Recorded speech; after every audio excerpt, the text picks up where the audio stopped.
এবার ভারতকে অন্ধকার দেখালো পাকিস্তান। মুহুর্মুহু মিসাইল হামলায় কাঁপল ভারত।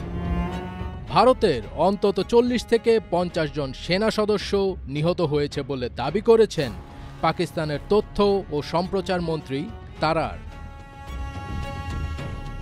বৃহস্পতিবার সংসদে একটি প্রস্তাবের ওপর বক্তব্য দেওয়ার সময় পাকিস্তানের এই মন্ত্রী বলেন, ভারতের ক্ষেপণাস্ত্র হামলার জবাবে পাকিস্তানের পাল্টা হামলায় নিয়ন্ত্রণ রেখা বরাবর ৪০ থেকে ৫০ জন ভারতীয় সেনা নিহত হয়েছেন। গতকাল রাতে পরপর বিস্ফোরণে কেঁপে উঠেছে ভারত। ভারতীয় সংবাদ মাধ্যম এনডিটিভি জানিয়েছে, রাজস্থানের জয়সলমীর এবং সীমান্তবর্তী অন্যান্য শহরে ভয়াবহ বিস্ফোরণের শব্দ শোনা গেছে। পাকিস্তান সামরিক বাহিনী ভারতের বিভিন্ন সামরিক ঘাঁটির উপর একযোগে মিসাইল ও ড্রোন হামলা চালানোর পর সীমান্তবর্তী রাজ্যগুলোতে ব্ল্যাকআউট ঘোষণা করা হয়েছে। স্থানীয় কর্মকর্তারা সংবাদ সংস্থা পিটিআইকে জানিয়েছেন, একটি বিশাল বিস্ফোরণের শব্দ শোনা গেছে। এরপর একটি সংক্ষিপ্ত নীরবতা। এরপর প্রায় ১ ঘণ্টা ধরে বিস্ফোরণ চলতে থাকে। এনডিটিভি আরও জানিয়েছে, বৃহস্পতিবার সন্ধ্যার দিকে আন্তর্জাতিক সীমান্ত অতিক্রম করে ঝাঁকে ঝাঁকে রকেট উড়ে এসেছে ভারত সীমানায়।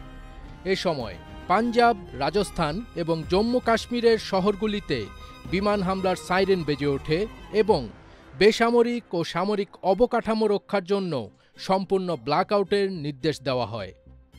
খবরে বলা হয়, পাক সীমান্ত থেকে মাত্র ৩০ কিলোমিটার দূরে এবং কেন্দ্রশাসিত অঞ্চলে প্রবেশের পথ হিসেবে কাজ করে এমন শহর পাঞ্জাবের পাঠানকোট ব্ল্যাকআউটের আওতায় রয়েছে। এছাড়া দিল্লি থেকে ২৫০ কিলোমিটারেরও কম দূরের চণ্ডীগড়ও অন্ধকার রয়েছে। এই অঞ্চলের বাসিন্দাদের অনলাইনে শেয়ার করা দৃশ্যে ভয়াবহ দৃশ্য দেখা যাচ্ছে।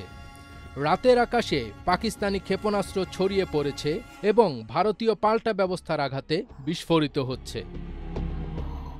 ভারতীয় সংবাদ মাধ্যম আনন্দবাজার জানিয়েছে, বৃহস্পতিবার রাতে পাকিস্তানের মোট ৮টি ক্ষেপণাস্ত্র ধ্বংস করেছে ভারত। পাক হামলার নিশানায় ছিল মূলত জম্মু কাশ্মীরের বিমানবন্দর, সাম্বা, আরএসপুরা, আরিনা সংলগ্ন এলাকা।